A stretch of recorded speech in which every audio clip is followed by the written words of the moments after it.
అజ్ఞాతంలో ఉన్న మావోయిస్టులు జనజీవన స్రవంతిలో కలవాలని సూచించారు పోలీస్ కమిషనర్ అంబర్ కిషోర్. పెద్దపల్లి జిల్లా రామగుండం పోలీస్ కమిషనర్ అంబర్ కిషోర్ ఎదుట CPI Maoist central committee member Atram Lachanna alias Gopanna, అతని భార్య division committee member Chowdary Ankubai లొంగిపోయారు. ఈ మేరకు పోలీస్ కమిషనరేట్లో ఏర్పాటు చేసిన మీడియా సమావేశంలో పాల్గొన్నారు. 4 దశాబ్దాలుగా వివిధ హోదాల్లో పనిచేసిన దంపతులు అనారోగ్య కారణాలతో లొంగిపోతున్నారని ఆయన పేర్కొన్నారు. ఈ సందర్భంగా వారికి 25 లక్షల నగదు రివార్డును అందించారు. రెండు సీనియర్ మోస్ట్ కార్డ్ మా దగ్గర సెలబ్రేట్ చేశారు. ఆంధ్రం లచ్చన్న అలియాస్ గోపన్న వాళ్ళు స్టేట్ కమిటీ మెంబర్ బస్తర్ ఏరియాలో పనిచేశారు. నేనుగా టెక్నికల్ టీంలో ఉండి నేర్చుకుంటూ ఆర్గనైజ్ నుంచి అనే విషయం ఈ టీంకి హెడ్ చేసేవాళ్ళు ఆంధ్రం లచ్చన్న. నేటివ్ ప్లేస్ వాళ్ళకి మంచిర్యాల డిస్ట్రిక్ట్, అదేవిధంగా వాళ్ళకి వైఫ్ అంకుబాయి వాళ్ళు కూడా డివిజన్ కమిటీ మెంబర్గా సేమ్ టెక్నికల్ టీంలో పనిచేసేవాళ్ళు. ఇద్దరు ఈరోజు మా దగ్గర సరెండర్ చేస్తున్నారు.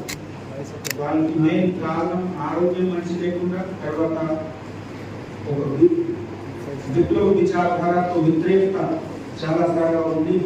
డెకేట్స్ వరకు కూడా ఉంది, ఆల్మోస్ట్ 30 years ఉంది. వాళ్ళు చూశారు ఆ ఐడియాలజీకి పబ్లిక్ సర్వీస్కి ఉద్దేశం ఏం లేదు.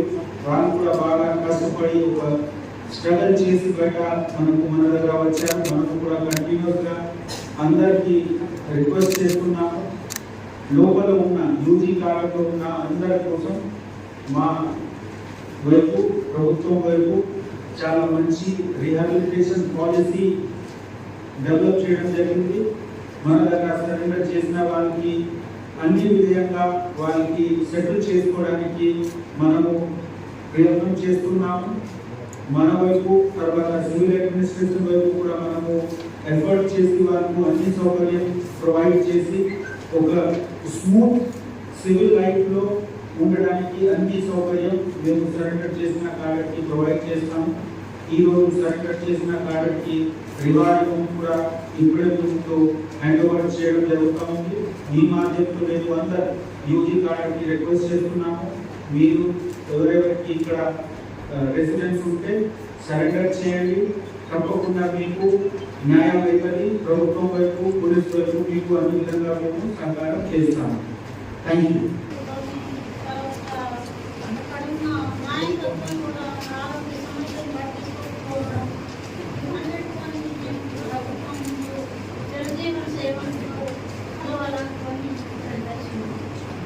ఎన్ని సంవత్సరాలు అవుతుందమ్మా మీరు వెళ్ళి? మీరు అజ్ఞాతంలో పోవాలి ఎందుకు అనుకున్నారు?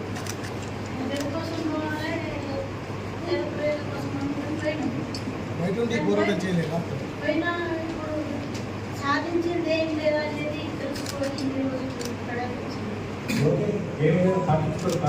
సాయం లేదు. 70 సంవత్సరాలు అవుతుంది మా తెలంగాణ ప్రజలకు సాధించింది ఏం లేదు. ప్రజల కోసం పద్ధతి ఏం లేదు. అది సర్కారు లేదు. మనం పార్టీ చేయడానికి ప్రజలకు అన్ని రోడ్లు సోలార్ బంద్ మొత్తం బంద్ చేసింది. సోలార్ బంద్ చేసింది.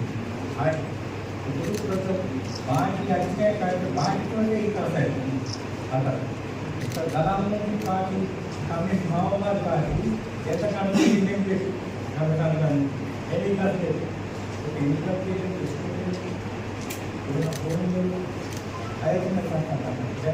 పండిస్తున్నారు. మాట్లాడుతూ ఉంటాయి అంటే పార్టీకి సిద్ధాంతాలు లేవంటారు. సిద్ధాంతాలు ఉన్నాయి కానీ నడుచుకోలేదు. మా వికాసాన్ని